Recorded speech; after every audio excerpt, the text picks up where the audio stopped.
In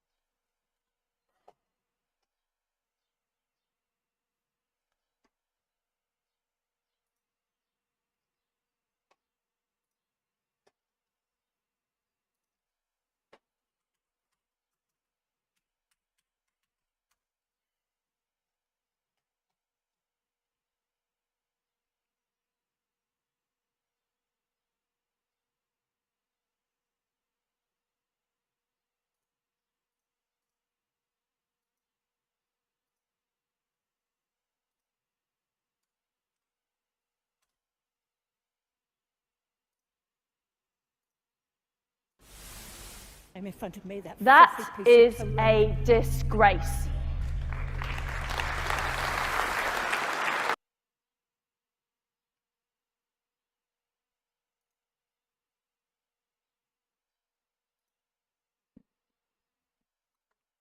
Hello and welcome to Allshorts. Well, I hope you're having a lovely Sunday. I hope you had your brunch. No? Levensies? No? Well, I thought I'd go live on a Sunday for a change. I'm also going to be live tonight. Yeah. 8 o'clock. Around 8 o'clock sort of time. Not quite certain just yet. But I've just been watching, well, this morning I was watching in bed, tucked up with the missus. I was all snuggled up. We were watching Sophy Ridge on Sky News. And they do tend to dance around on their, well, the head of a pin. These Tories, that is. And so did the Shadow Chancellor a bit. Although she was, Rachel Reeves, that is, was more, how to put it, was a bit more straight talking. I think we need a bit more of that, and a little bit more straight talking, and a bit more honesty. Yeah, that's got to be the best policy. Well, I heard something on Sky News by Victoria Atkins, MP. Well, she said something about the economy and the inflation and how the United Kingdom is how it's placed and what have you in the difficulties that are specific to the United Kingdom. So I thought I'd go onto the Sky News website. I thought I'd go onto their Twitter page, what have you, and just find the clips.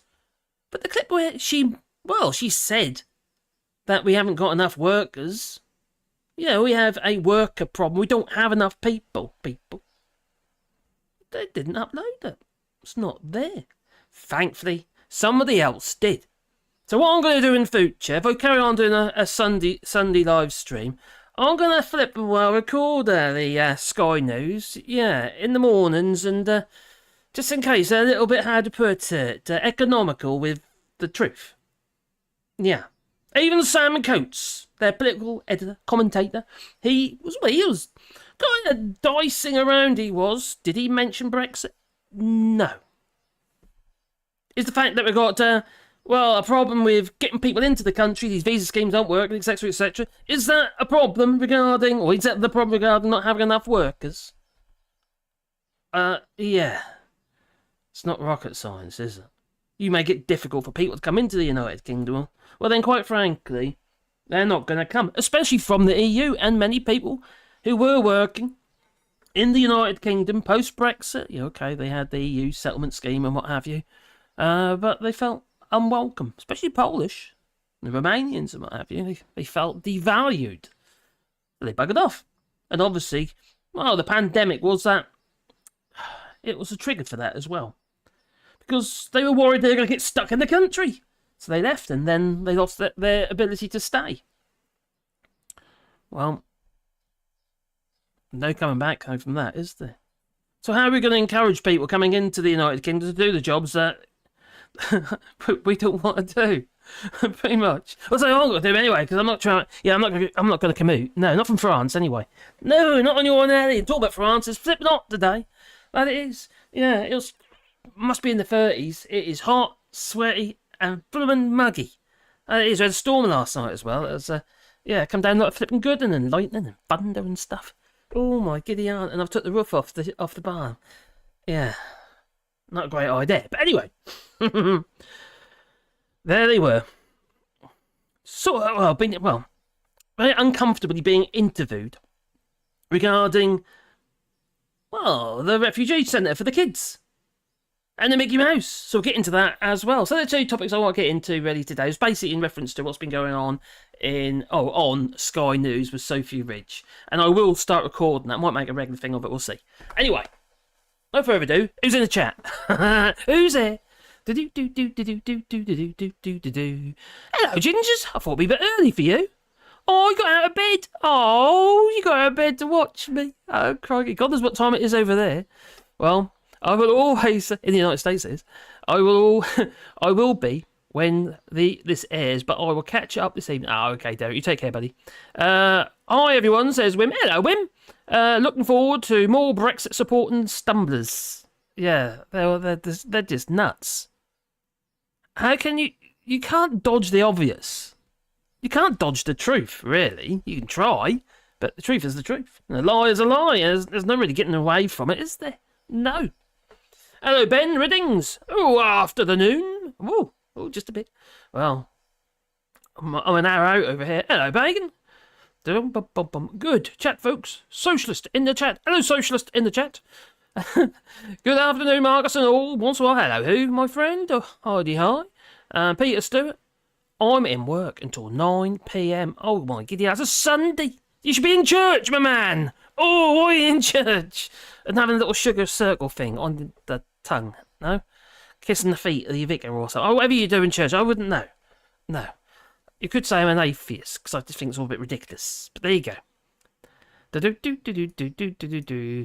was thinking about something. Talking about Christian stuff. What about there's a chicken company in the United States. What's it called now? I don't know, something fillet, or is it a chicken poulet fillet or chicken fillet or something?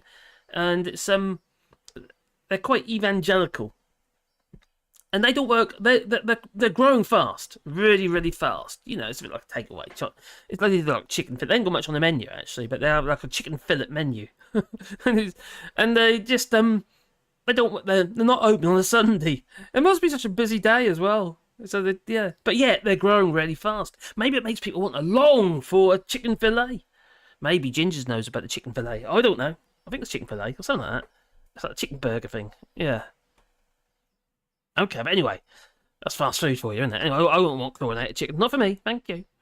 Mithril says, I have a feeling that house prices could cause a next financial crash. You really?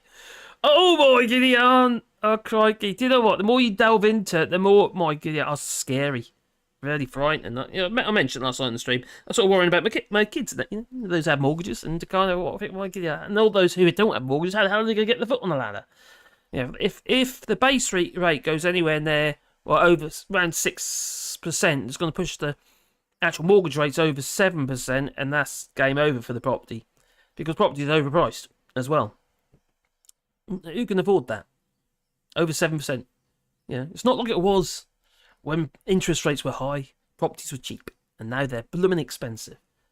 They should be about a quarter of what they are at the moment if you go by the relationship in relation to what they were back in, say, the early 80s, mid 80s, something like that, before the financial crash then. Well, property crash then. My sister bought a house, I think it was in 85 or something, and then she got hit. I think it was 87, 88. So anyway, it just plummeted, and she lost a huge amount of money. So we're doomed, says who's doomed. I tell you, we're doomed. We're doomed. We are. Well, okay. Anyway, hello everybody, and let's get to it, shall we? Oh, I think so. Well, oh dear. Now, I was watching this on... Oh, crikey. I tried to find it, basically. I did try to find it, and on their website. And unfortunately, they weren't very forthcoming on their Twitter page with the clip. Now, I've got the clip here. This is the one that they put up. So let's just... I can show that, can't I? There we go. Oh, look. It's a clip. Let's make it a bit bigger, shall we? Let's do that. Alright, Windows 3. Let's centralise that a bit. Oh, there you go. And make it a bit bigger. Make it easy to see, won't it? There you go. Right. She's a Tory MP, and crikey, especially I tell you, it's quite embarrassing. The clip of her. This is Victoria Atkins trying to like I say, dance around on the head of a pin regarding the refugee centre where they painted over the Mickey Mouses. We're talking about sound money under the Conservatives, and I think we can have a little look now at a global comparison of the deficit and also debt levels. And you can see here how the UK is doing. This is a chart from the OBR showing there's 42 other countries around the world. We've got the third worst deficit, and when it comes to debt levels, we've got the fourth worst debt. That's what points stuff out here is, France itself, actually, their deficit is actually worse than the UK at the moment, to be honest. But they are, I have to admit also that France is investing a lot in infrastructure.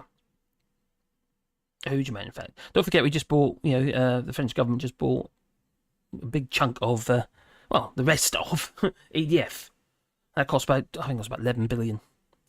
Is this really sound money under the Conservatives? And this is precisely why we are having to make very difficult decisions, both at autumn statement and at spring budget, but also why the Prime Minister's #1 focus is on tackling inflation. I guess because my as we're question... trying to pay these back, we are spending £120 billion a year on debt interest. Crikey, rhetoric. I would More much rhetoric. rather we were spending that money on the public services we all care about. Like robots. But we have to drive down this debt, which we are determined to do in the medium and long term, which is why it's one of the Prime Minister's.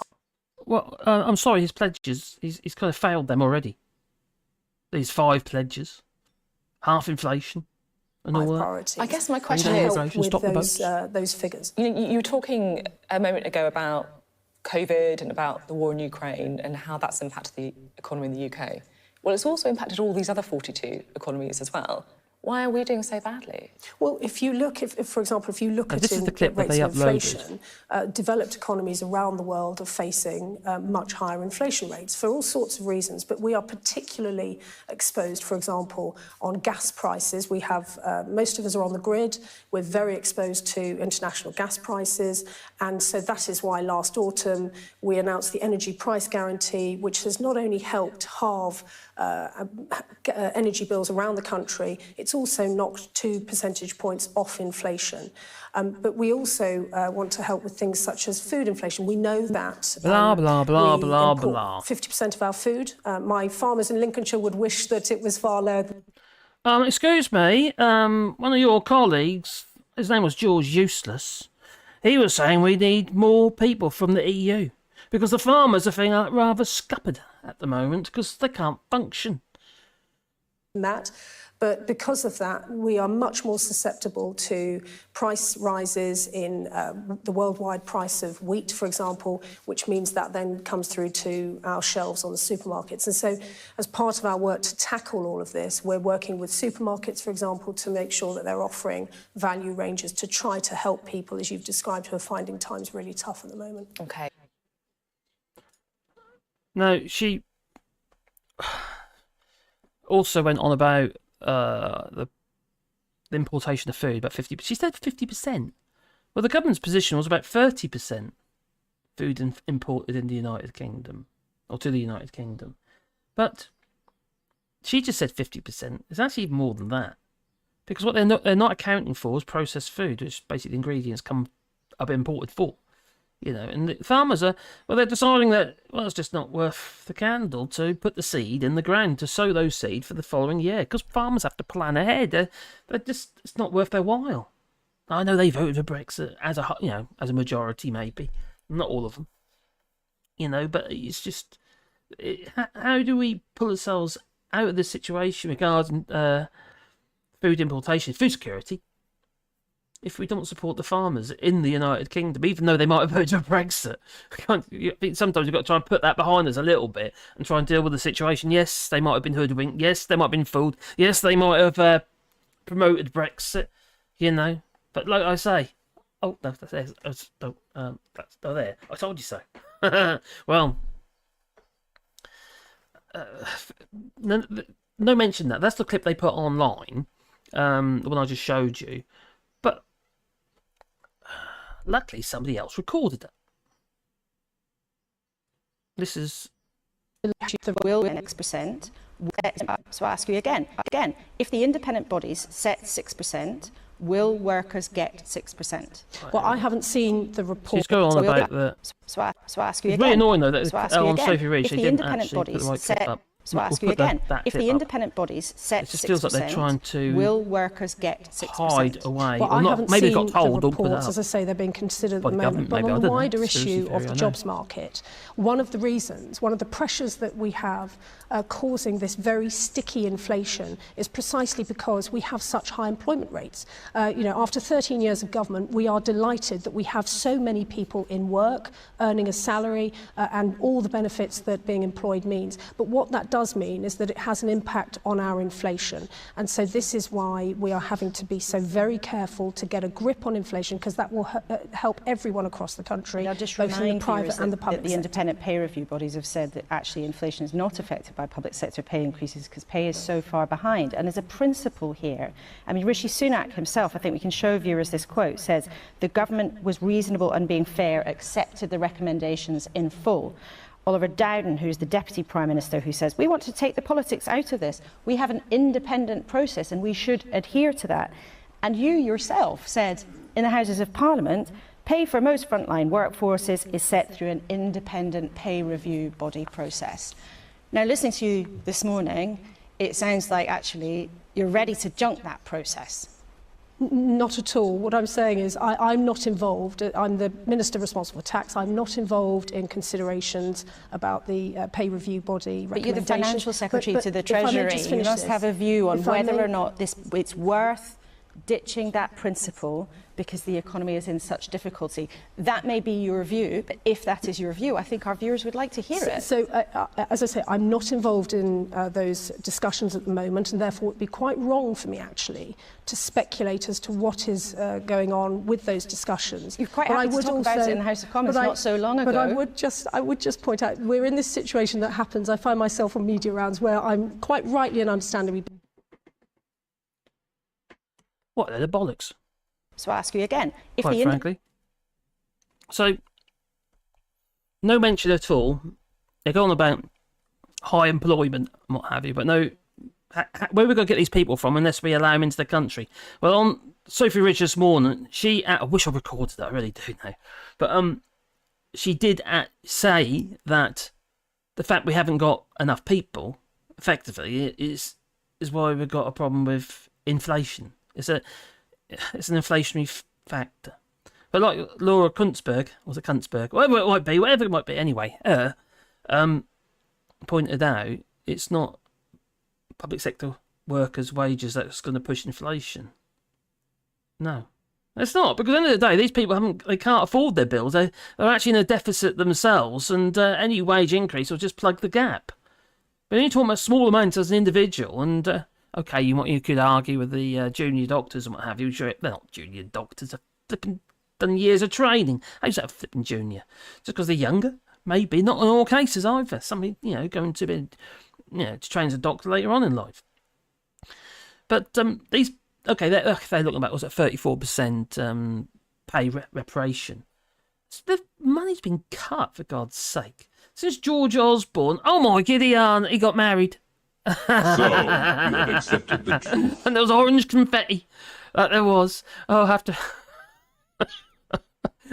a big hoo-ha about the orange confetti, They really are. I don't know why, but everyone's upset about the orange confetti. I just don't get it.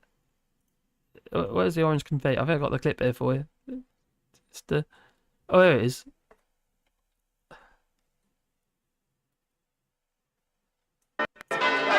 Oh, listen to the bells. Isn't that sweet? Ah, the bells, the bells.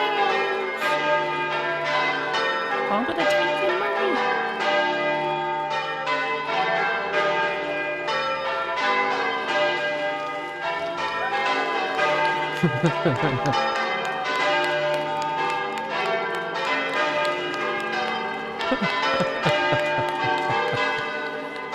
So to make a big hoo-ha about this, it's just...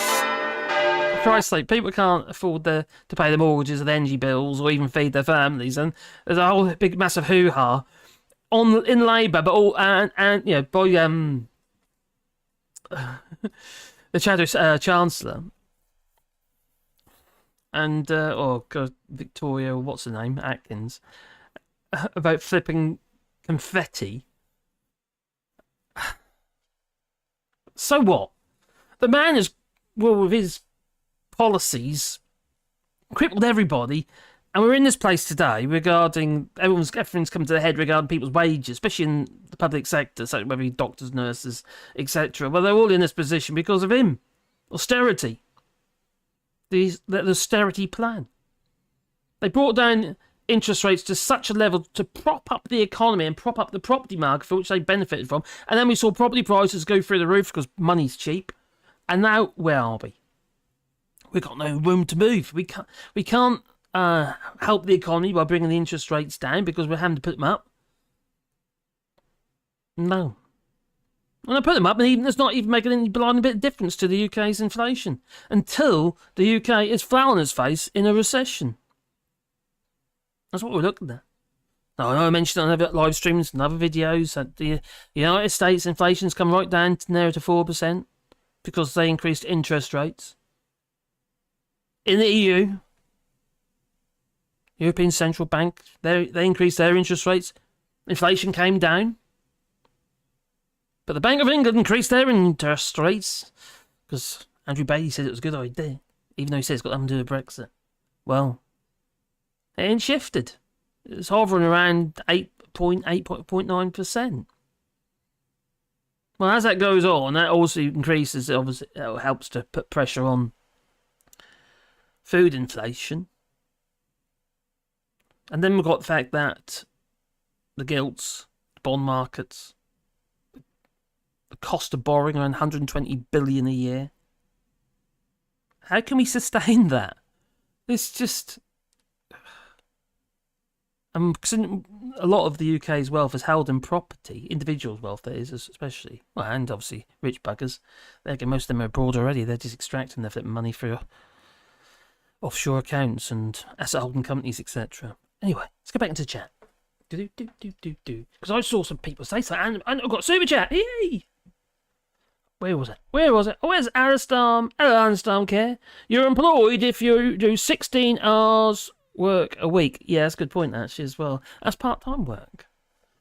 Well, that's at that point. We used to be, I don't know what it is now, but when the family credit first came about, and you had to do 16 hours work a week to actually get family credit. Then they obviously changed, and it was universal credit and all sorts of stuff now. But that's too, yeah, you know, that'd be funny, but that's well, to be fair, actually, some people can't do more than 16 hours a week because they've got kids and stuff, or maybe the work isn't there.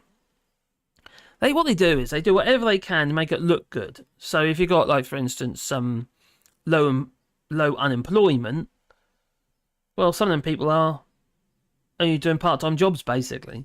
Anything that gets you off the unemployment list. And really, unemployment at the moment is, the market, the labour market is extremely tight as well because of the Brexit, because we can't get anyone in. No one from the EU is going to see the UK as an attractive option anymore. No. Unless maybe possibly, maybe Poland, but Bulgaria and those sort of countries, you know, because their average wages are very low.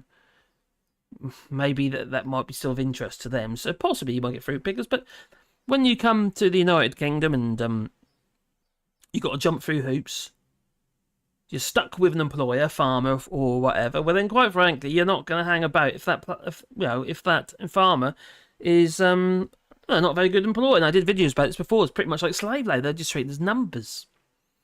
And stick them in caravans with about 6 to 8 people and charging them for it between £80 and £100 a week. In a caravan, that must be stinky as hell. You know.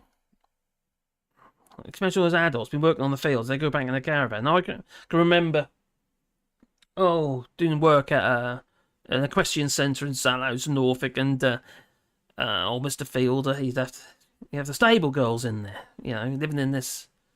Well, it was a little old cottage. Oh my god, that stunk.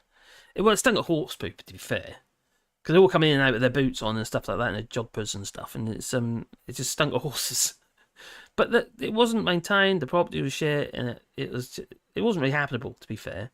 Yeah, the roof leaked for a start. There's mould everywhere, mould in the bathroom. I mean, like mushrooms. It was horrendous. But he was an awful piece of work, to be fair, or Ron Fielder. Anyway, back into the chat. Thomas, hello, Thomas, and Joe, or Joel, or John. Was it John Northwind? Any salary in the UK in the areas of farming, hotels, restaurants, even in qualified positions like doctors and nurses, is not enough to compensate EU workers. No. Obviously, there was a net migration. You know, people like me moved to to France, but also people post Brexit, British citizens decided to leave France, to leave Spain, leave Germany, and lots of other countries in the EU, and quite often pensioners, and move back to the United Kingdom, put more strain on the NHS. You know, end of the day, old people. You know, I know the feeling. Old people end up breaking quicker. Bits go wrong. They fall off. Yeah, odd limb, maybe, a leg. And other stuff. Ooh. Well, Hell's Bells, Hell's Duke. Duke Vengeance. Hello, my friend. Which one is George? Yes, sod. Oh, that's mean. Oh, that was so mean. She's a bit of a fraggle. I can't talk. I'm an ugly bugger. Well, Thomas, hoping it's coming my way, North Lancashire. What Thomas say? Thomas. Can't find it though. Oh, message retracted. Oh, you're no. Okay. Think it's heading in the Birmingham direction. Oh, wait, what? You got rain coming your way. It's not even... It is not even worth it for the Polish workers anymore. Too many expenses and a little money to send home. People need to eat in the UK and live somewhere. Good point. The cost of living in the UK has gone through the roof, and it's holding high. Now, we're finding that the food inflation and stuff like that is starting to come down here in France. But to be fair, food in France is more expensive than the UK. It is. Not for everything, but on the whole, it is more expensive. I don't think you really get away from that. But farmers get treated better. You know, they get paid proper money. It's not squeezed like it is in the UK by Tesco's and Asda and all them kind of places. Now, we're talking about immigration regarding getting these damp squib of a visas. Let's get the Nepalese workers. Well, they came. Was it last year? I think it was last year's that level. Last year they came over. They had to get a loan out to be able to get the visa and all that. They got awarded the visa, the worker's visa under the scheme, and they're on a shortage occupation list. That's fruit picking. Well, these Nepalese workers hadn't done that kind of work before. Normally it'd be the Polish or the Bulgarians or Romanians, actually, in many cases, be doing that kind of work. And the Polish be doing all the bricklaying. But anyway, they came over, hadn't done that kind of work before, so they weren't that good at it.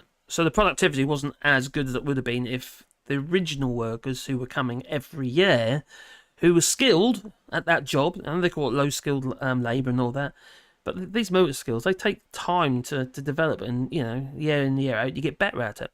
Well, these Nepalese workers never even really got a chance to learn the skill, really, because they were there for 2 months, and then got told to sod off, because the visas took too long to finalise from the Home Office. So they came over and they ended up with $3,000 worth of debt in the UK, and they never earned enough to cover it. You know, normally in the Nepalese work, the amount of money they would have been earning would have been enough to tide them over for quite a long while and to live a reasonable life in Nepal when they returned. But no, they just end up with a massive debt, so they're not going to come back again. No. I know some people say it's teething troubles or a learning curve or something like that. But the damage that's been done there, our reputation around the world, and regarding especially, other stuff as well, but especially labour market work, you know, getting people into the country to work, it's diminished. Now, Richie Sunak hasn't signed the agreement regarding the EU Horizon project scheme, where scientists in the UK would be able to, well, get some money, but also, collaborate with other scientists. Obviously, the scientists in the EU, they're going to say to us, well, we need to be a little bit sheepish now. So Richie Sunak did say that he wanted to have their own scheme. But you isolate yourself from all these other scientists, boffins, people with big brains, you know, T-file heads and that. Instead, we're going to, well, maybe. He might sign it, I don't know. He's not doing it yet. So we'll see. He's dragging his heels on that one. So anyway, they're all going, jumping through the angry hoop about George Osborne. Oh, they're obviously a lovely couple. They're obviously very much in love, said Victoria Atkins. Yeah, sod him. Well, there's some other stuff flying about regarding George Osborne at the moment as well, which is a little bit, exposing. Now, we're going on to, because it's going to be a fairly short stream. We'll do about an hour. Now, Victoria Atkins was asked about, something that is rather, it's horrible. Absolutely horrible. And it's uncomfortable, to be honest. Because these people are representing Britons as a whole, and most Britons are seeing this, and they think it's disgusting. And even Suella Braverman is, she hadn't said anything. She hadn't defended them on this one, which I find a little bit kind of strange, that she hasn't actually, said anything at all. No. I'm just trying to find the clip for you now. Not that one.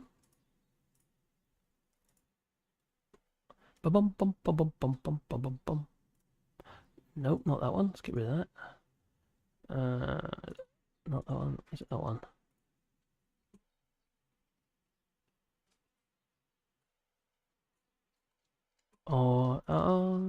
There it is. Oh, they had it up. Oh, dear me. Silly. Well, you might have seen this already, but let's just play. It's only 22 seconds long. Mickey Mouse and other cartoon characters inside an asylum centre for children in Dover have been painted over after an order from the immigration minister. Robert Jenrick made the call, reportedly because he believed they sent too welcoming a message. The Home Office confirmed the paintings, also depicting Tom and Jerry, and Blue from The Jungle Book, were covered on Tuesday. Mickey Mouse and other cartoon characters inside an asylum centre. Stop. That is absolutely disgusting, I think, personally. Well, I've heard most people are saying that, to be fair. It's just, why? I would question, as she suddenly put, I think it was P. Dulles, pointed out about, or was it QA Library? And he pointed out about copyright. If you're going to be devil's advocate, because Disney obviously going to be very protective over Mickey Mouse. So have they got the right to have those images up there in the first place? But they could have chose anything. It didn't have to be Mickey Mouse. No. He could say, I think you need to change these images to something else because of copyright issues or something like that. But no, he decided it's, it's too welcoming. Too welcoming. As though these kids get in the boats themselves and go across the channel. No. The parents put them there, or it's traffickers or what have you. Well, oh, dear me. She was asked the question that she was regarding. Not that one. Was that one? Show how organised I am today, can't you? Huh? Oh, there we go. Well, Victoria Atkins this morning was asked by Sophy Ridge, and Sophy Ridge is. She's obviously got like a pro forma, like things that she does.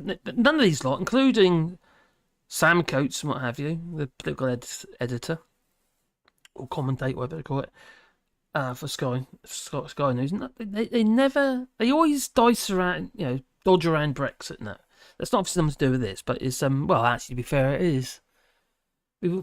Is there a possibility we'd better return people who come over so-called illegally? It's something to do with the Dublin Accord or something. not Dublin Accord, what was it called? Is it Dublin Accord? Or whatever, it's, you know, give you the right to return to the first country. I know we never did, but you know, but the option was there. We don't have any One thing you options now. have achieved on this is to actively make the decision. No, she actually looks uncomfortable in this video, in this clip. Victoria Atkins, she's... I personally, I don't think there's an excuse. People need to speak out on this. And those in the Tory party need to speak out on this as well.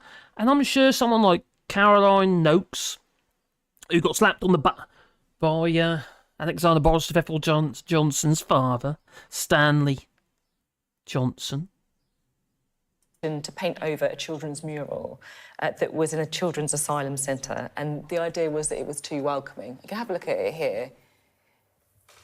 Minnie and Mickey Mouse, Tom and Jerry there, and that was painted over. The decision taken by Robert Jenrick, the immigration minister, because it was too welcoming. Well, before we get into what she had to say, Alan Starm says, that's just evil. I think it is, and all. I've said it before. And how does he speak to his 3 kids about that, then? The other thing about it actually is about Jenrick. I did mention in the video I did about this, actually, his missus, I think she trains a lawyer in the US, and then she's now working in London. But her family are Holocaust. I think she's Israeli, so you could the Western Front and all that. That was pointed out to me before. Actually, I see your point. But on the other hand, you'd think there's some empathy towards those fleeing tyranny or what have you, Holocaust survivors. Her parents, well, she's a descendant from Holocaust survivors. So, and yet, Blob Jenrick and Cruella Cowardly Man, says Duke Vengeance. I would expect some empathy from somebody like Honest Bob Jenrick. Honest Bob. It's just nasty. It's just nasty. And just to say it's just too welcoming, it doesn't make any... There's nothing welcoming about it. These kids are sitting on those seats. They're probably petrified. You know? Scared witless. You know, what? Can you imagine that? You've been pulled away from your family. You've been pushed across the European Union or whatever means you got into the UK, and then you travelled across the channel in a little boat, dicing with death. And they need a bit of respite. These kids, they're innocents. They're just kids, you know? It's just disgusting. Absolutely disgusting. And for any politician to try and dodge around just common decency is just... I think they're evil, to be honest. I do actually think they're evil. Satanic. Oh, dear. Hello, Jeannie. Hello, Jeannie Bot. Hello, folks.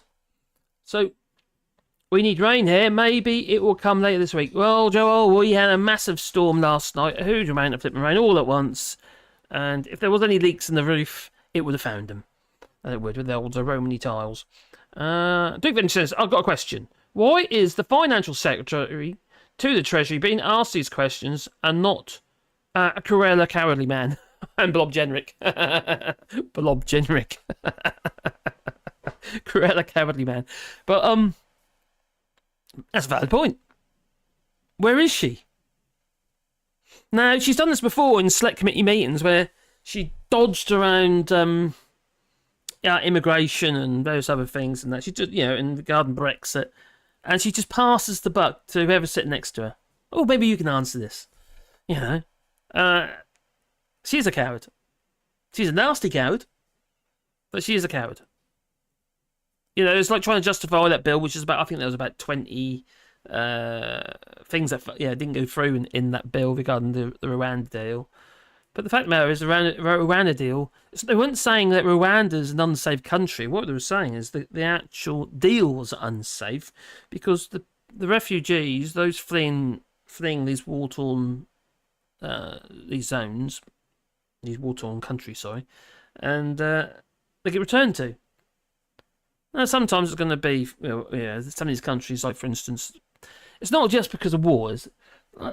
let's say, your argument's sake, that you're gay and what have you. In some of these countries, it's illegal to be gay, and they just want to have an ordinary life, just be able to get on in life and make, they get killed, murdered. So it's just it's not that straightforward, is it? Nothing's that straightforward. Oh, Generic read The Hunger Games and thought that was a good idea. Probably. I wouldn't be a bit surprised. Disney is too busy dancing on Ron DeSanto. Probably. They're on DeSanto. Oh. I've got buffering. I've got what's my connection like? Let's have a look. Keyframe frequencies on a bit on the low. No, I should be right. I hope it's okay for you guys and girls. I know this YouTuber. I know you too, my friend. Got Reagan Elite here. Reagan Elite has got his own channel as well. So check him out. Yeah. Not like that, you dirty so-and-sos. Oh, God, you're the same, aren't you? Hail the orb, says Joel. Oh, no, buff, that's good. Get Banksy to paint the walls over. I know, it'd be worth a fortune then, wouldn't it? There was talk of something like that, wasn't there? But Robert Jenrick is not going to authorise it, because at the end of the day, he'll just be say, "Oh, I was wrong." Then they won't say that, will they? They wouldn't admit their mistakes. I wonder what the pillar talk is like. This is their wife, just like him. I just find it shocking. That's so embarrassing. Anyway, let's get back to what she was saying, because she's a lovely lass, is Victoria Atkins, wouldn't you say? Oh my God, I just missed it now. Okay. And that was painted over, the decision taken by Robert Jenrick, the immigration minister, because it was too welcoming. Well, I think we've got to focus on the fundamentals here. If there are children arriving in the United Kingdom via small boats, then as soon as they land in the UK, they are looked after properly. The local authorities step in, they have their welfare, their health needs and their schooling needs looked after. That is the fundamentals. But we also have to stop people from working... Off the safe routes, being enticed by criminal gangs to cross the channel, because that journey in itself is such a dangerous journey. It must be terrifying for children who come across. And so that is why we're so focused on stopping the boats. And excuse me, what did she just say? It must be terrifying. What does she actually think these pictures on the wall? It's to make them feel a little bit more relaxed and a bit more less stressed. We're talking about deflect. You ain't wrong, Mithril. The early years, I've got 6 kids, right? And I met my dear missus when I was 18 years old, and she had 4 kids. The oldest was Wayne, and he was 7 years old at the time, about 7 years old. And those early years are really important. Now, my missus, you won't mind me saying this, but her marriage was violent. He used to beat her up. But also, he was a Schedule 1 offender. Anyone who knows what that is, leave it in the chat down below. And it was damaging to my kids. Because they are my kids, because I brought them up, as far as I'm concerned, they're my kids, those 4. And then, we've got 2 between us as well, so we've got 6 kids. And those early years are so important. Now, I would say, actually, it would have been really important for my upbringing as well. Don't get me wrong, my parents were lovely in many ways, although my dad voted for Brexit. I feel that my education was restricted because my parents weren't involved. But that was quite common in them days. That's just kind of how it was. For many parents didn't really involve themselves in the kids' education. Just left it to the schools as their job kind of thing. Now, we were very hands-on with our kids regarding, we didn't want them to have... Same with my dear wife, she struggled at school. And it's kind of hampered her ability to be able to communicate. Actually, I'll tell you what, we'll go into that in a minute. We'll get back to her, because I kind of just thought something about Keir Starmer and his... oh, crikey, like literacy. Literacy lessons. I can't remember the word now. I was on the tip of my tongue, I just lost it. I'm losing my mind, I'm telling you. There's just so much stuff flying around all the time. I'm going loopy. I think I might be following this too much. I need to get back to my workshop and make something out of wood. That's what I need to do. Oh, it's a new word anyway. I can't remember what it is. I've lost my mind. Maybe someone leave it in the chat down below. Well, Anyway, let's get back into her in a minute, but not literally, because that's a scary thought. Not my type. No. Shaking head is noticeable. Yeah, she's in that interview. She actually looked uncomfortable. She obviously don't believe that, you know. That just makes her dishonest. You know? I would hope she's got some empathy, like anyone, to be honest. Anyone who has kids must be able to relate to a child's needs. Otherwise, you shouldn't have kids. Simple. Anyone like that, they need their things chopped. Like they do. Oh, there, the answers to... Oh, there you go. The answer to your question is she is defending this action, exactly. So she is not a nice person, just another Tory. She's defending it, but I don't think she believes it. Yeah, which means that she's complicit. She's complicit. But we had this all along with these Tories. It's always been rhetoric. It's always been, well, don't ask the question. They get asked questions, and they talk over the interview. In this case, Sophie Rachel, and just talk. Never let them get the question. Never answer the question that's been asked. But then the time's over. Oh, okay, I got to go now. Sorry, I got to, I'm having tea with the Queen, or something like that. Oh no, I'm busy meeting up the Queen, so I can, got to lie to the Queen, something like that. Oracy, that's the word, oracy. Yeah, it's a newish word. I think it came out in the 60s. But I agree with him on this. There's somebody come Norfolk and my dialect, put the kettle on and all that, down the road. I can really relate to that. Now, I've struggled to communicate with people, to communicate. When I first started this channel, nobody knew what I was saying, and some people still don't. Doing this channel has actually helped me be a little bit more articulate in the way I speak. And anyone see my early videos, I used to... A lot of the words I'd really break down into syllables, and it's kind of it's deliberately to try and emphasise a word or what have you, but to make it clearer, because my dialect, being from Norfolk, is that makes it a bit hard for people. But I got picked up on it so many times by people. Why don't you talk properly? That's kind of how I talk. I've got to do a lot about that. But I feel that over the last couple of years, I think I've improved a bit regarding being able to communicate. I struggled. I've always struggled. And some of us are being a little bit insular in the sense of living here in France, don't see many people, don't have a lot of communication with people here in France. But also, if I go back to in the years that gone by, when I was working on tools and that, and guys working for us, we were all Norfolk pretty much.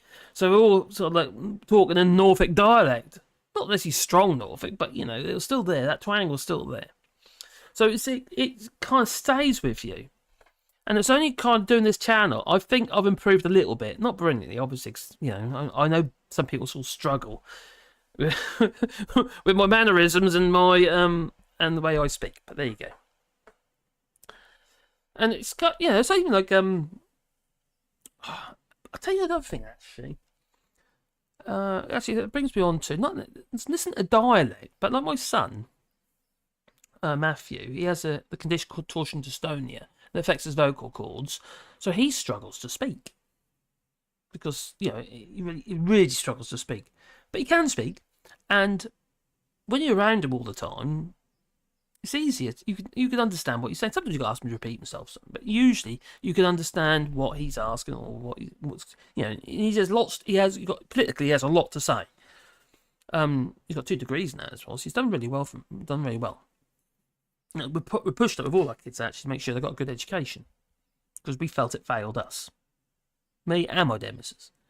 And Caroline, she's a really, really sweet, kind, caring woman. She frustrates the hell out of me at times. I'm sure I frustrate the hell out of her at times. But we married for we married 30 odd years now, and well, over 30 years now because it was like 3 weeks ago, and we've been together quite a while, and it's kind of one of them things where you get to know each other. Obviously, one thing you get to understand each other's traits and irritations, man. You either sort of live with it or you get divorced, you know. But it can't be wrong because we've been together so long. And both of us struggled with our education.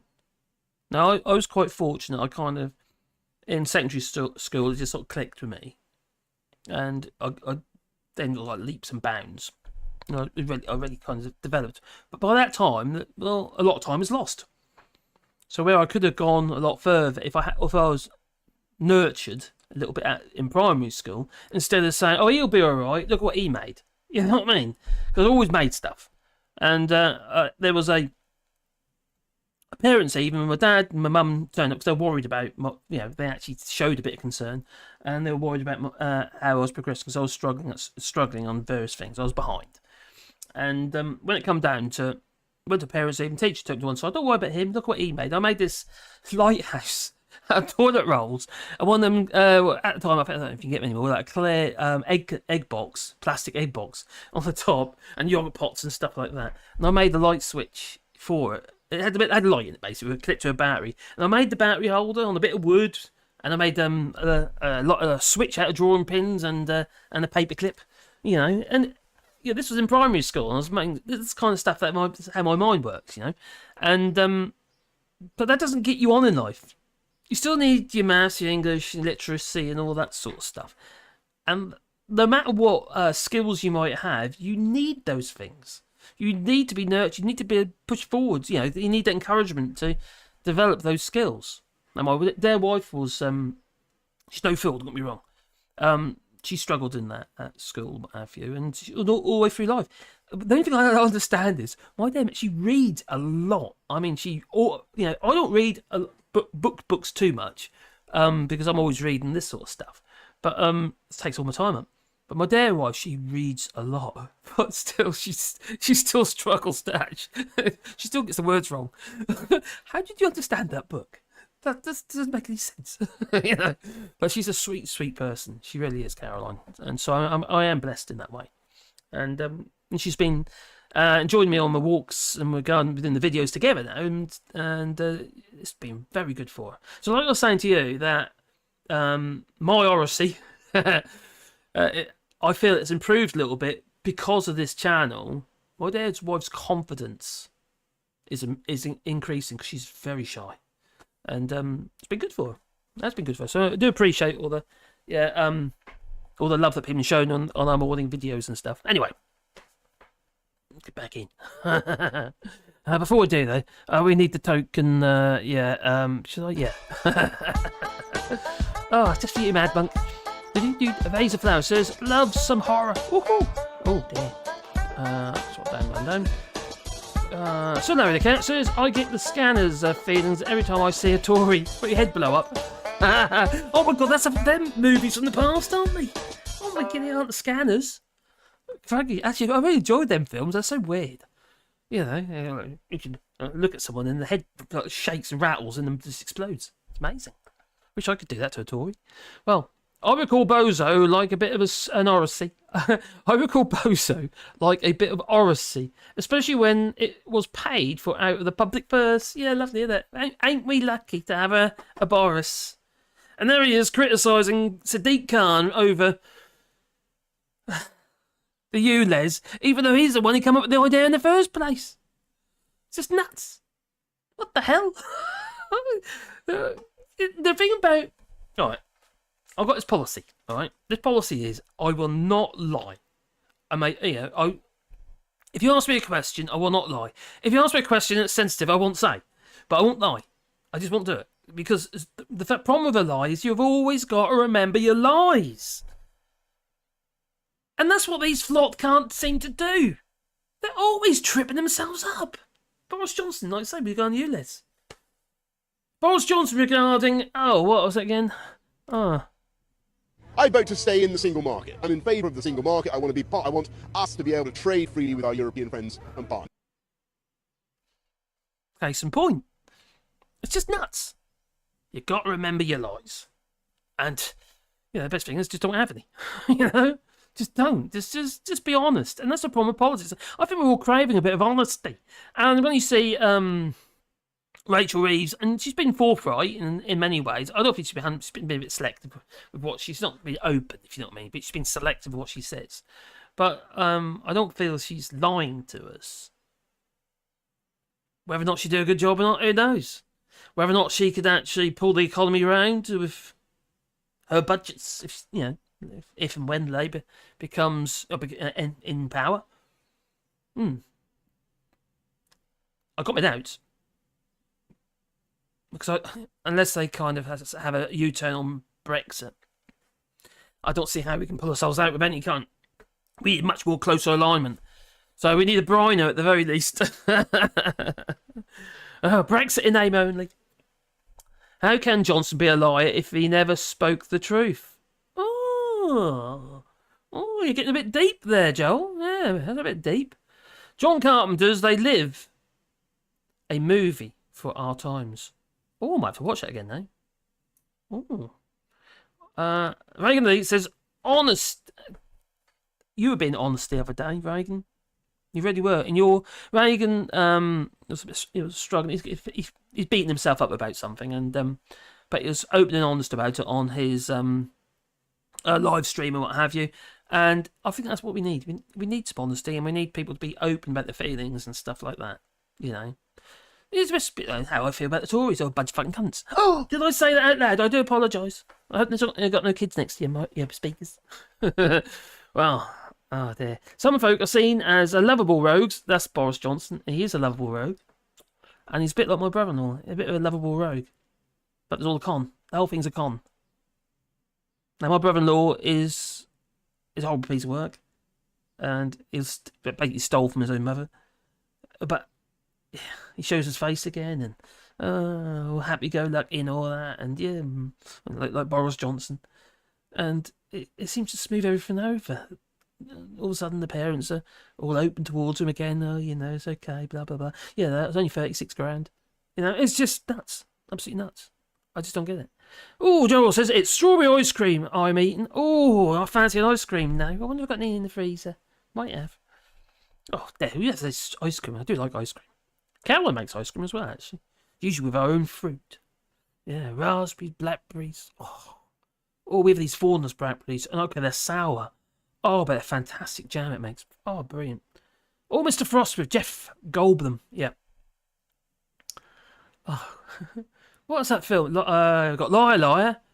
And what's the other one? With Ricky Gervais. Oh, crikey. Well, he's a dentist. Scanners was like starring chess in Big Train. Oh. Sort of dialects, no, because you've got like Scottish dialect, what have you. Now, when I first started watching like Indie Truck Davy, what have you, I was struggling with it because I couldn't understand what you're saying. But by the time I've actually watched it a few times, it's fine now. You get used to it, don't you? It feels strange. The dialect, whether you're Scottish, Irish, or whatever, if it's a strong dialect, sometimes it's hard to follow. But you kind of warm to it and you get more kind of used to it. And that's same my Norfolk, I would hope. Oh dear. The Invention of Lying, that's the one. Invention of Lying, yeah, with Ricky Gervais. Quite a funny film that is actually. No, he ain't a dentist, is he? Is he dead? No, that's a different film, that, isn't it? That's the one where you can see dead people. I see dead people. Yeah. I bet his wife is just like Honest Bob. Most likely. Yeah. The UK is more akin to Seven right now. Yes. Vase. Show Jumpers. The show jump. Oh my god, all these films come out. Klingon. We should all speak Klingon. Really? There's Klingons on the starboard bow or something. Something like that, only going forwards because we can't find reverse. Anyway, let's get back to it. I ain't finished this flip nut job yet, have we? Oh my giddy aunt. dodging and diving, so focused dance around on the head of a stopping the pin. boats. And in fact, if you look at where we are this year today compared to where we were in a year ago, actually the number of crossings is down. We have had a 90% decrease in the number of crossings by Albanians because of very, very close working with the Albanian authorities. And we are seeing the French deal that we struck has led to 33,000 crossings being stopped. So those are all steps in the right direction, but it is an incredibly difficult problem. And I don't think anyone... Now, she said that the French ones were stopped. They just found another way. Pretends that when the Prime Minister set this priority, he or anyone else was saying it was going to be easy. It is not. Just looking at this picture, I don't believe you're comfortable with it, the decision to paint over. I don't believe it. Well, I'm not comfortable with the idea that people would bring children across. Answer the blooming question. I absolutely understand that, but that's not the decision of the children, is it? They end up in the decision to paint over this mural. It's a place where kids go. They must be terrified when they go and sit on those chairs. They don't know what's happening. They don't know where they're going to go.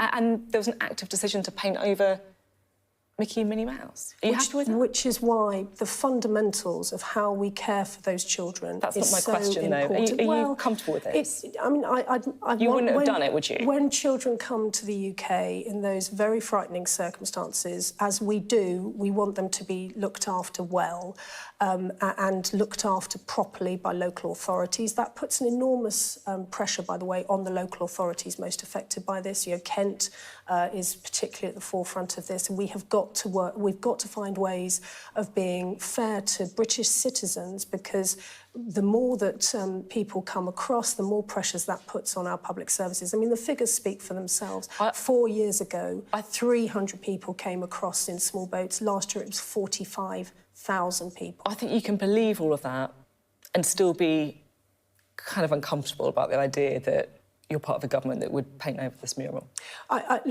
What I care about is how those children are looked after when they come here, and I'm confident that they are given the care and the welfare that we would expect and we would want. By painting over the pictures. It's unnecessary. It's just unnecessary, and it's just a statement. It's a way of telling the public who can't stop the boats, and they follow all that crap. Stop the boots, it should be. Well, to satisfy their right-wing following, to satisfy those from the New Conservatives, the likes of, well, 30PD Anderson and all that ilk. Bunch of nutters. So when we've got the ERG, and then we've got this now as well, the so-called New Conservatives. And there they were, making their speeches and what have you, at their lecterns funded by a right-wing group in the United States.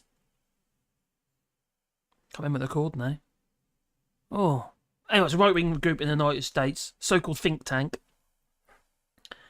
And there was Cyrilla Braverman going on about stopping legal migration as well as what so-called illegal migration. Yeah, inverted commas on that. Sorry, so it's not. Yeah, it's actually painful. Actually, I just because this reflects on everybody. When people from abroad, like for instance Joel here in Portugal and others and that in Germany and all that, you know, they look in and see this behaviour by our government, and they voted in. The people must want it because they were voted in. Yeah, 80-odd seat majority. So that's what the people obviously want. So what does it say about the people? So that's what's important for people, like yourselves and myself, to call these idiots out. I mean, the Tories call them out and say, no, this isn't okay, and we're not satisfied with this, and we don't agree. It's really, really important. If we start to stick their head in the sand, or maybe not vote, well, then we'd be complicit with the status quo, and the status quo doesn't look good. Kind of did back in 2015. But it doesn't look good now. No. It looks absolutely terrible. It looks shocking, it does, in fact. Almost as shocking as Michael Fabricant's, well, how'd you put it? There you go. Recently, we wanted to get Oh, my- Brexit done. Mr. Fabricant, your Brexit is like a used toilet that won't flush. The longer you leave it, the greater the stench, and the greater the risk to your health. Oh. Well, don't keep interrupting me. I know at the moment it's not good. We know that in the last, because I've said have been, very disastrous. Sorry about that. Oh, Gideon. Oh, stop the dirigibles. What does that mean? Well, he is, isn't he? He's a bit of a strange one, is that? He says some odd stuff. Yeah. Wiggle, Mr. Tribble. Are you talking about tribbles as in, is that, from Star Trek? You talk about those fluffy things on Star Trek. I think they are the tribbles. Is it tribbles? I think it's tribbles, isn't it? Yeah, blimey. I love all these movie references. I love films. I hardly remember the names half the time of these films, but I do love films. I watch a lot of films, usually when I'm working. Fabricant, the Borgatory. Oh god. A dodgy syrup. Oh my goodness, yes, but definitely. Copyright. Oh, what copyright? YouTube's coming for you. Oh my goodness, what's happening about copyright? Huh? G, here's more orange than the orange one. Tribbles. It's Star Trek Tribbles. I thought that was Tribbles. I remember that with the Star Trek Starship Enterprise was being overrun with these fluffy creatures called Tribbles. Alistair here. Alistair here. I do apologise. Out of the EU Dublin agreement was stopped. No. So you're talking about our right to be sent people back to the first country that they arrived at, which did Turkey sign that? I don't know. Either way, that'd be obviously bordering countries. Actually, is it the Dublin Agreement? Is it purely EU? I can't remember now. I did look into it ages ago. Actually, did a video about it. My memory's a sieve, I'll tell you. That's his hat. You see all the holes? Yeah. Please like and subscribe. Oh, miss, please. Also, we got let's get back on here. There we go. Oh, it's got memberships in that now as well. Oh, there we go. Oh, look at him. Steve Bray. Oh, get noticed. Super chats. Oh, memberships. Patreon. Buys a coffee. And, well, Wally dogs. You got other Wally dog that you have. Yeah, it's Fabricant is more like. I keep losing my mouse. Come back, mouse. Fabricant is more like a cousin. It from the Addams family. And you know who Mog is? Which one would Mog be? It wouldn't be Fester Adams. Who'd be Fester Adams? Probably me, actually. All the Fester Adams, I quite like Fester Adams, so it won't be Fester. Nadine Dorries would be that woman who's trying to extract all the money. All hail Steve. Yeah, Steve Bray. He's still out there, he's still doing his bit. They ain't locked him up yet. Crikey, wouldn't they get some flippin' stick? You know, they confiscated his PA system, and then all of a sudden a huge amount of donations came in, and he managed to buy about 6 more. It's just nuts. But he has to be very careful though. He really does. Steve is a legend. You're not wrong. Yes, the Dublin Agreement is it's an EU agreement, says Joel. The UK is out of it. Yes, and it's and if of course it'd be EU, wouldn't it? Because obviously leaving the EU would automatically mean we left it. So it must have been EU in the first place. So Turkey wouldn't be in that, would they? Even if they keep talking about it. Yeah. The UK is out of it, even if they keep talking about it. I know they do. You got Richard Tice, he does that. You know? It's painful. I really find it painful. Anyway, I want to talk a little bit about, have I done what I want to do on here? Just a second. Yeah. Now, what I'm going to do, if I make this a regular thing, I think I might do, on Sunday, provided obviously I'm not being called out to some kind of family thing on a Sunday. And I might make it a regular thing on a Sunday lunchtime. And what I'll probably do, base it on Sky News, but then I'll do my own recordings, I think, because they are being how to put that, a little bit economic with their uploads. Basically, they're just not telling us or showing the videos that, or the clips that if you blah, blah, blah, I did say earlier, but if you didn't hear me before, Sky News, Sophy Original Sky News interviewed Victoria Atkins, and Victoria Atkins actually said that basically we haven't got enough people. We've got a shortage of workers in the United Kingdom coming to the UK and what have you to work. And then they didn't upload that clip. Upload all the other clips, but didn't upload that one. And then I was listening a little bit later on regarding Sam Coates, their political commentator. And he also dodged and dived around it. Sophy Ridge was doing the same, dodging and diving around the obvious. It's not rocket science that the visa scheme is preventing people, it's preventing a huge volume of people coming to the United Kingdom, but also it's actually, to be fair, it's also stopping holy trade. Like, for instance, those who want to work in the ski resorts in the EU, they can't get there, and they've actually got a shortage of people who were coming. The people who were going to the ski resorts from the UK. Well, that's caused a bit of a deficit there as well. And talk about deficits. Crikey, with Rachel Reeves, and she's been shown some very uncomfortable. It was OBR, yeah, OBR statistics regarding the UK's deficit. Because as you might be there, we're around 100% of our GDP is basically debt now, and it's costing around 120 billion a year to actually furnish that debt. That's a lot of money. 9 to 10 billion a month, just in debt interest, because it's about 4.8%. You see, it's a huge amount of money. And if we don't get the debt down, we're going to really struggle to be able to have enough money for services, because you can't default on your debt. There's a risk actually that the US was going to do that last month, or the month before? I think it was last month in June. I don't think it actually happened though, where they got default on their payment to the debt. But these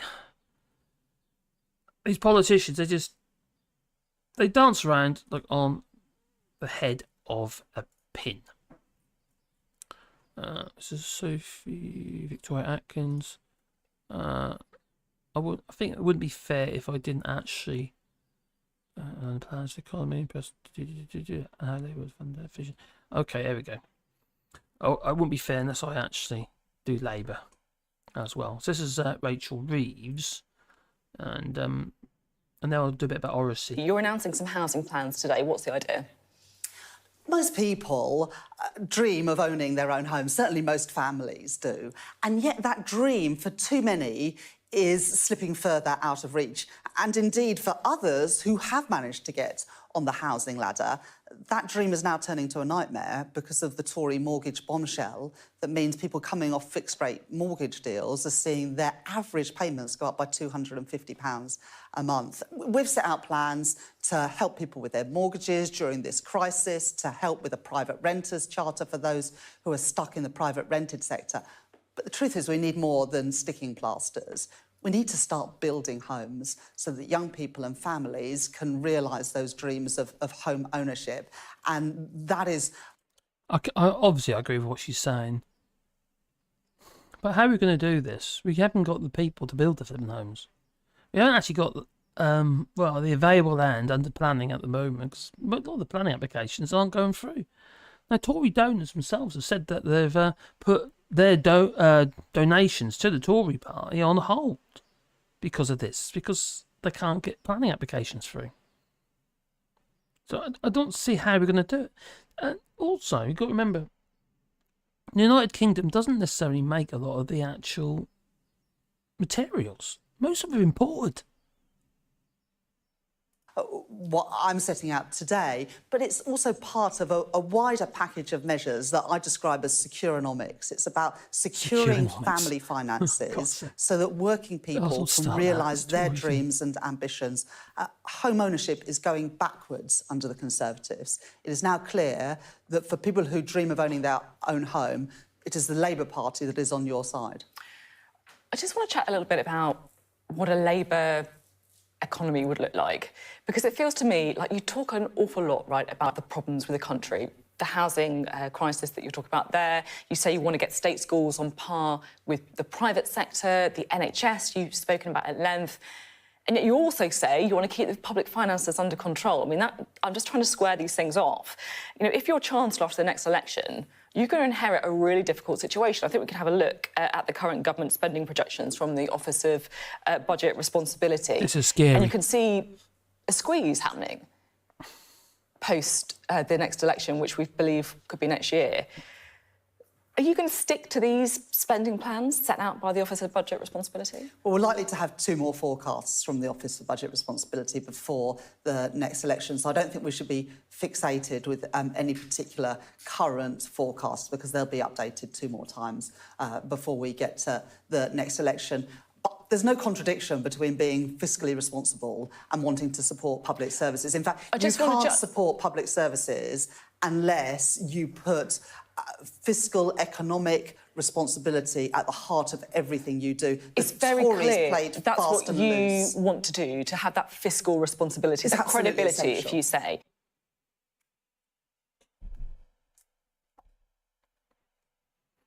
Are you impressed? I'm not impressed.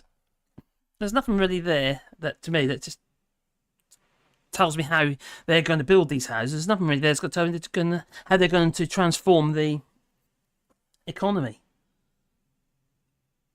But I have to be fair that Labour's going to inherit one hell of a ticking bomb, I imagine, really. Because let's say, for instance, we haven't gone into deep recession by the time Labour gets in, which I think we will be. And let's say, for instance, we have a property crash by the time then we will have. And then Labour will get blamed for it, because it's under their leadership. And no one really knows yet how bad things are under these Tories. They just don't.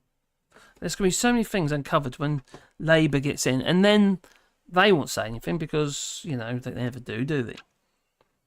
And quite frankly, half these Tories ought to be locked up, to be fair. So, back in the chat, vase of flowers, my skinny behind couldn't be bothered. Pretty much. Actually, my backside is one of the chunkier parts of my skinnier frame. Okay. Oh, what did you say earlier then? I haven't noticed. I haven't voted Labour since they were last in power. I couldn't be asked anymore. I kind of understand that, but we need to vote. You know, we just got to get the Tories out in a day. Whether you agree with Labour or whatever, you just got to do it tactically. Whatever's best in your area, or the most likely scenario, just to get the flipping Tories out and deal with the rest afterwards. I don't think they're the answer, don't get me wrong, but at the moment I don't care. I just want to get the Tories out. I do care, but I just need to get the Tories out. You can't have another Tory government. This is just, they're a joke, an absolute joke. Look how many people have been in. We had flipping since Brexit, right? David Cameron, he stepped down because he said he was doing this Brexit and he was going to tickle his pig. And then we've got Theresa May. She's probably the best out of the bunch at the moment, apart from her, regarding hostile environment. And then we got oh my God, Boris Johnson. Oh my God, that was a sticky ride. And then we got Liz Truss. Oh my God, another sticky ride. And then we got flipping Stop the Boots. Little short trousers. Yeah. And he's doing better. As far as I can say, he's as corrupt as 9 Bob Noten, from what I can find online and what have you. And it's frightening. It really is. It's frightening to see how far we've slipped. We really have slipped. Well, okay. Okay. Right. No, not that one. Oh, there you go. I've got so many links on there. I'm remembering what they all are. All right, oracy. I want to touch on because it's been talked about a lot at the moment. Now, for me, oracy is not necessarily. I'll tell you what. Let's look at the description of oracy. What the actual definition of oracy is. It's quite a new word, a horrible word, really. To be fair, it's a bit shitty, isn't it? Oracy sounds a bit oral. That kind of oral, not that. No, not that kind of oral. Well, maybe, but anyway, oracy. The script. What is oracy?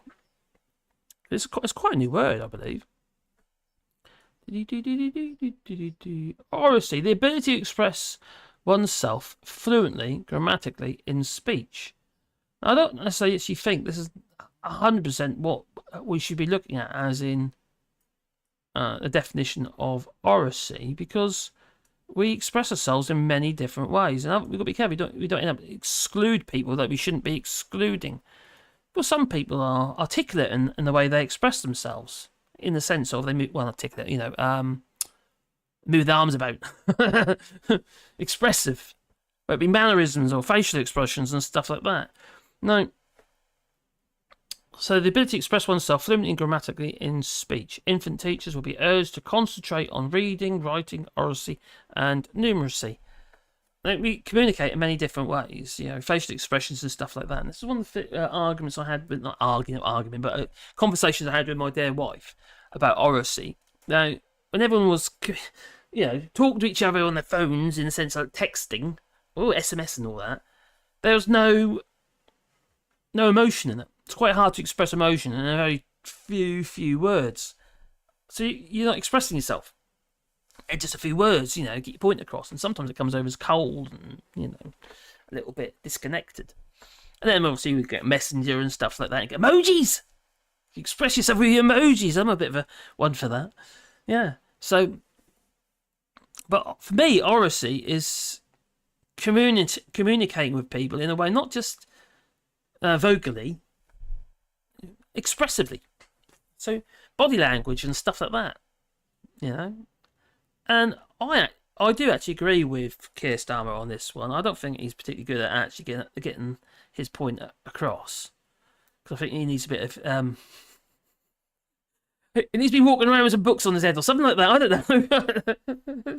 He's not that eloquent, is he? No, neither am I. But anyway. We do... I feel in the schools and that I think it's actually got a little bit better, to be fair. My neighbour was working in the primary school and she was telling me some stories and stuff yesterday about, how she felt about it. And she didn't quite understand what the word meant. And nor did I, actually. I had a fair... I didn't know what it was. Yeah. Anyway, she didn't quite understand what they meant by that. And if you go by the actual term as in word for word, it's basically how you... communicate, vocally communicate, or in reading and writing and stuff like that. Well, I think it's all about expression as well. It's about how we express ourselves and mental health and all that sort of stuff and how we communicate. Now, like I mentioned earlier about how I feel that my communication skills, I think since I've been doing this channel, it's improved. It's not great. I'm first to admit it. It's not great, but I feel that my communication has improved in the sense of getting the words out. I used to mumble a hell of a lot. You might notice that when, if for instance I'm doing my live streams, I start getting a little bit tired and I start slurring my words. It basically means that I'm not aware of, putting the brain to the mouth, what have you, in the sense of making it kind of easy to understand or easier to understand. So that's kind of how I feel about it in the sense that I agree that we need to do something to improve oracy. And part of the problem is mobile devices. I think it's made a lot of people cold. Here in France, nothing's perfect. Don't get me wrong, it's not perfect in France. But, what do you do? Generally in France, okay, the pandemic probably squashed this a bit. There's a lot of physical contact. Now, when my son first visited France, to visit us here in France, he was so uncomfortable with the bijou bijou, you know, the kissing on the cheeks and stuff. What's going on? You know, my neighbours come over, my French neighbours, and say hello, and he's like standoffish. Just kiss me on the cheek. What's that about? You know, and it's just the French way. You know, it's been like that for donkey's years. But the French people are very expressive in their communication. It's all, you know, a lot of hand gestures But I think since many of our youngsters, they've never really had that way of communicating, and it's kind of been not just pushed to one side. They just haven't done it, and I think it's making some of our youngsters a little bit disconnected from people. You know, they think they're connected by people just by doing this all the time. You know, oh, TikTok. You know, the next, I don't know, person, influencer or something like that. You know, showing, I don't know, a wireless bra. I don't know what they do on there because I don't watch that kind of thing. I try not to because it gets in your feed and then you can't get away from it. Yeah, don't ever watch dancing videos on TikTok or YouTube because then the algorithm thinks that's all you want to watch, and all you'll get is dancing videos doing the shuffle with their legs and stuff. You know, I can't do it, obviously. Yeah, I can't dance. No, I'm a mess, a floppy mess. Anyway, back into the chat. See what you think. I can be expressive. Apparently, Duke Vengeance, he can be expressive rather angrily, apparently. Vaser says, Liverpool is sunny lately. Oh, nice. Very enjoyable. In the back garden with your novel. Oh, sounds good. I'm back, says Vaser. My comments keep dying upon typing. Oh, okay. Take care, Regan. I hope you have a lovely day, mate. No, love to the family. I can't seem to get through in the chat. What's going on then? Oh, okay. Hello. Been talking about Sophy Ridge and the interview with Victoria Atkins, and the fact that the Sophy Ridge has been a bit selective in regarding the uploads because Victoria Atkins did actually say that the fact we can't get people back pretty much is part of the problem is why the inflation has been pushed high. And they didn't upload that clip. Now that to me is a little bit deceptive because it's quite a prominent moment in the interview. And then we've got Sam Coates dodging and diving around, avoiding the B word, and anything else to do with immigration regarding we can't get people. And then also honest Bob Generic. Nothing honest about that geezer. No. So we kind of touched on a few things, but now I sort of touch a bit on oracy. I got an article up here. It's one that's actually in the Guardian. You might have seen it already. I obviously can't be certain on that. Well, Labour's plan to improve children's speaking skills gets a mixed reaction. Now, it is. Some people think, what's that about? Because obviously some people, some dialects from Liverpool maybe, and what have you, got strong accents and that. I don't necessarily think that's what they're on about with oracy. I don't. Yeah, or Scottish dialect, Welsh dialect. I don't think that's what it is. I think he needs a bit of oracy to get his point across. Because Labour's plan to embed speaking skills throughout England's schools has been greeted with enthusiasm by academics and school leaders, and some scepticism by teachers who are going to have to try and deliver the policy. I think it's actually quite important. I think it's actually held me back. I think my Norfolk accent has held me back a little bit and made it harder for me to communicate. Now, Keir Starmer said teaching oracy, often defined as developing skill in using the spoken language, would be a central part of Labour's educational priorities if the party took office after the next election. It's not just the skill of learning, but it's also the skill of life. That's for me, that is so true. Because communicating in your family as well. We can't keep, talking in shorthand. It's so important. Not just in the workplace, but also working out who you actually are. For overcoming shyness and disaffection, anxiety and doubt. Confidence. I think that's what you should be working on. It's confidence. And if you can communicate and people aren't looking at you and rolling their eyes in their head, maybe that might help. make you feel a bit more confident about your point of view. And it's the same about my dear missus. Join me in the live streams, not live streams, join me in the videos, my walking videos with the dogs in the mornings and that. And, it's been really good for her. But also, she's also got to be conscious. She knows she is being conscious of Norfolk dialect. She's been more careful than what she would be normally because, she's been recorded. And it makes her a little bit anxious, I suppose. The school leaders and teachers who spoke to The Guardian, apparently, were more wary, wanting to hear in more detail what the policy would entail. Well, they've only just mentioned it, so there ain't going to be any detail yet. But I actually think it could, if it's not taken too literally, I think it could be quite a good thing. I think we need to be taught how to communicate clearly, and it'll be good for us as as individuals to be able to express ourselves, but also in the workplace, but also in business. To negotiate. I think so many people, including myself, have struggled to communicate. I think it needs to be nurtured and developed and pushed. So, I'm back into the chat. Because I'm going to clip off in a minute. Because I was supposed to be an hour and 1 hour 30 already. Oh dear. Oh dear. Mad swans. Oh, mad swans. Pleasant pheasants. Oh, nice. To be... I was terrible in school for English. Me too. I was much better at math. Me too. I was much better at making stuff as well. She sells seashells on the seashore. That's what we need more of that. The rain in Spain falls mainly on the plain. Not a lot of people know that. My name is Michael Caine. Oh dear.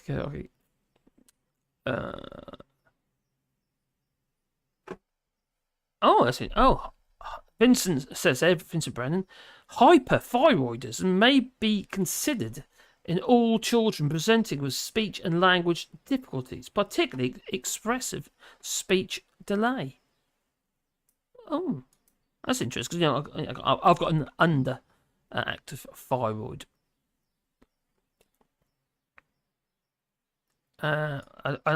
What sesquipedalium lacking? I don't know what that means. I can't even say it. Oh my giddy aunt. So, regarding my education, what have you, at school, what have you, struggling with the English language, and I really struggle with French because I find bending my mouth in all these different directions, like rolling R's, I find it really difficult, and it does make it harder to learn the language. I'm fairly okay with the reading and the writing, what have you, of the French language, but speaking it, I'm really self-conscious of it, and it makes me very uncomfortable. And then you don't communicate so much. Actually, it kind of nervousness and embarrassment, I suppose. You tend not to put yourself into that position where you feel that you're gonna someone's gonna point the finger at you, maybe laugh at you or something.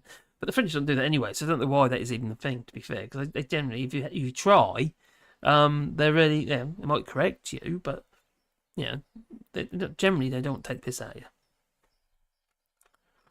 Hello, P-Dice. Talking about oracy reminds me of the old joke about the Germans learning a foreign language.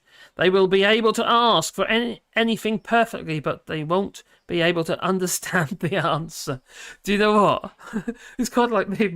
It's my French. If we are French friends, what have you, managing with the French, what have you, Franglais. And I feel confident about what I'm saying in French. And then they come back at me in French, and it's French, or even in the supermarkets and stuff like that.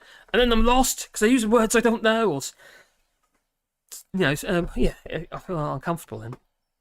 So you kind of then you tend to avoid, and it's kind of like it's its own problem. And because you're trying to not put yourself in that position, because fair, I suppose, you end up making the situation worse. You don't learn anything.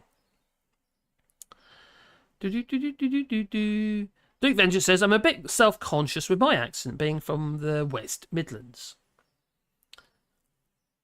Careful with rolling your R's. It can be painful.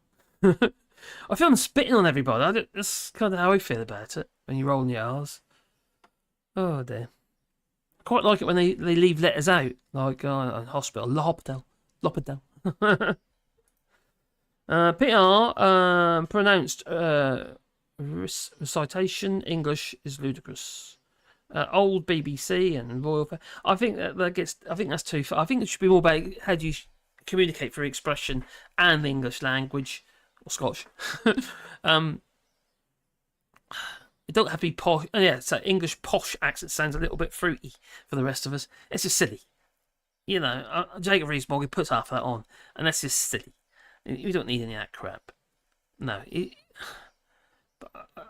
I don't think the accent's the problem. It's about just making whatever accent you've got, is making yourself clearly understood.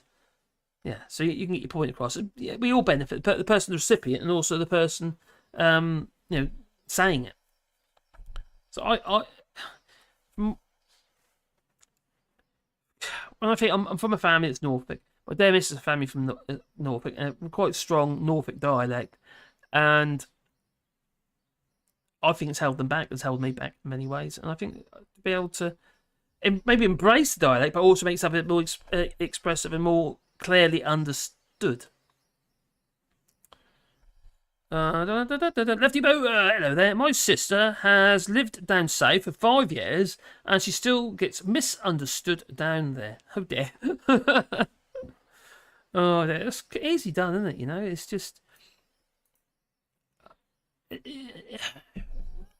here in France, right? It's a big country. Obviously, they speak French, but you think of the King's English, what have you, in France would be like Parisian French. You know, what's considered correct French. And but like for instance, where I live here in France, in the Limousin, the local dialect would be patois, and it's just totally different. And it's you get that mixed in with the French and what have it, kind of like it becomes almost like another language. The patois is another language, but you know, mixed in with the Parisian French. There's a lot of people. It has this patois twang. And a lot of the Parisians, who maybe the holiday here and stuff like that, quite often they can't understand the locals. So it's the same anywhere, isn't it? You know. Take care, Jeannie Bot. Be good. Sandpaper voiced, I am. Oh, a bit rough. Oh, a bit rough voice, husky voice, maybe. Oh, a vase of flowers, a bit like a Vincent van Gogh. My accent is very coarse sounding. Scouse can be grating to outsiders. I actually love dialect. I love to hear it. I really love to hear those accents. Yeah, it's just like here when you get the strong, French accent with the spoken French and what have you. It sounds lovely. Italians, it's just real. It can be really lovely. And the same in England, even I don't know about Norfolk though. I think I don't think you go that far. Anyway, look at the Beatles. You know, Paul McCartney's got a pretty strong accent, wouldn't you say? Some of the best bands come out of Liverpool and places like that. Scouse. Well,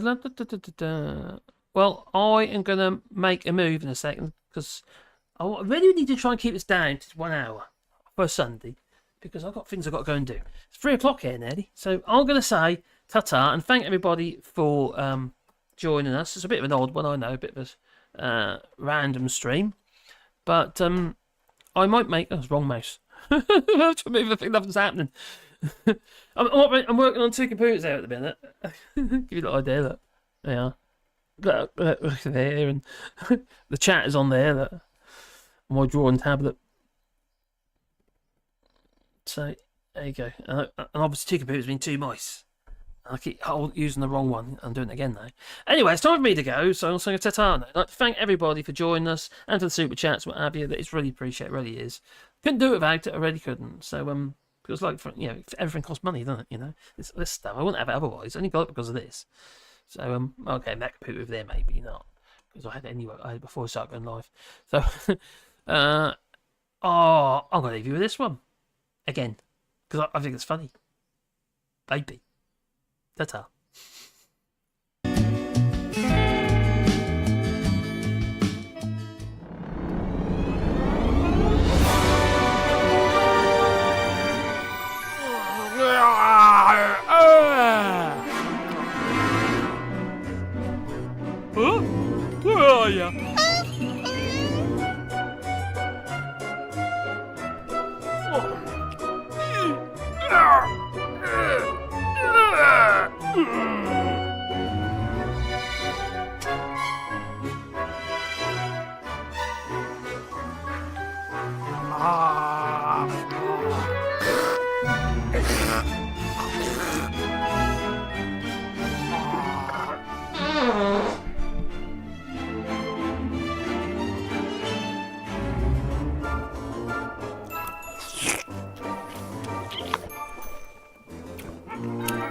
Oh no, I've only got 20 rolls left. I better go shopping. Go on. Okay. Well, I understand there's an issue with supplies. That's right. But if there Well, was it's enough just, for you know, you can use a scarf. A scarf is, everybody, a lot of people have scarves, and you can use a scarf. Scarf would be very good.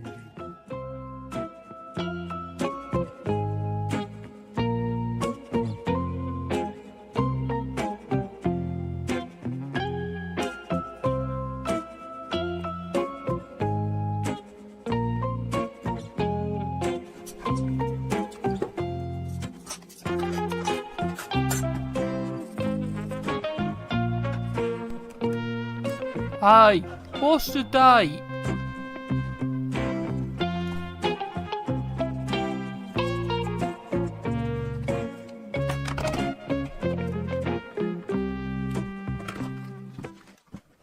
Fuck!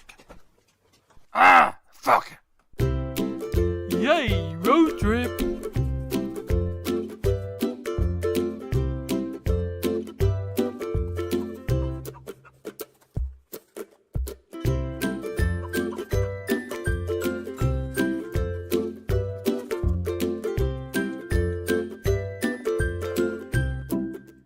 Fuck! Shit! Ah, fuck! Fuck!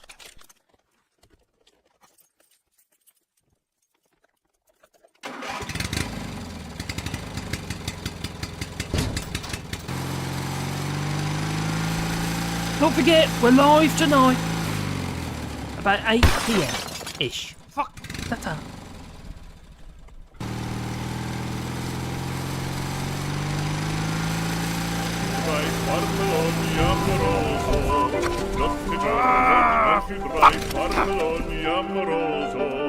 Notte giorno di torno girando, delle belle turbando al riposo.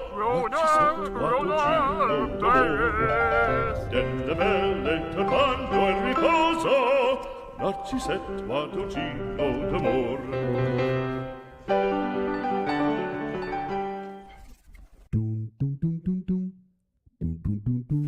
Veuillez raccrocher le pistolet. Dirty! Veuillez raccrocher le pistolet.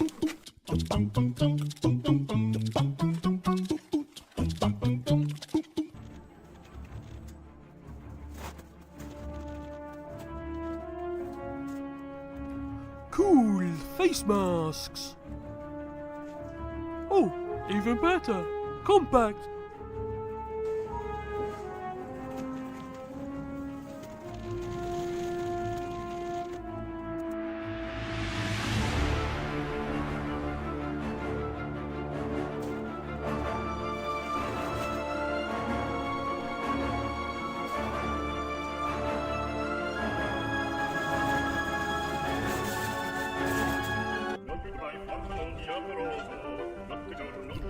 Mission accomplished, so Monsieur Petroli makes his way back to her indoors.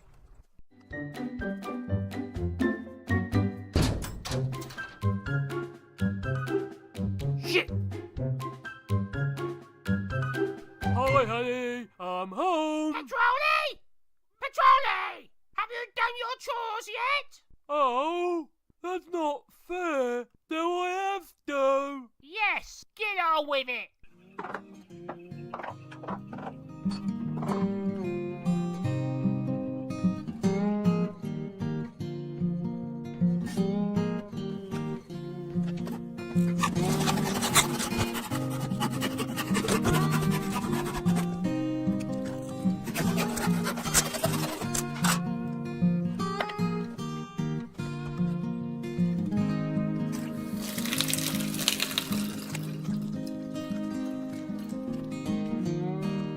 I I love you, Mr. Radish.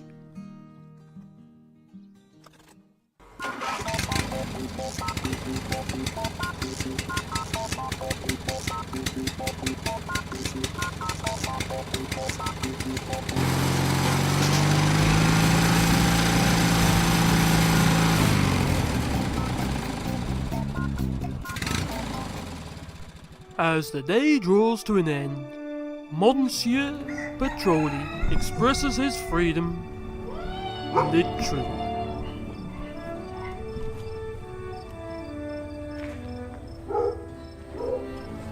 While the sun goes down over the horizon, Monsieur Petroli enjoys a glass of white wine.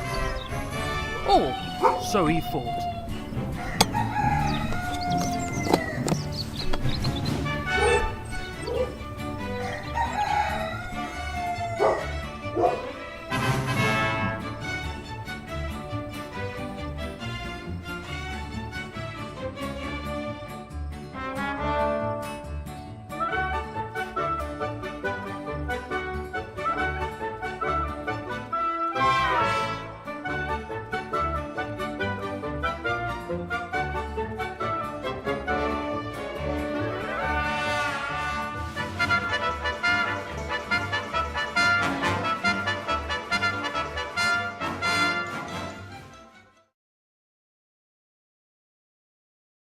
I'm so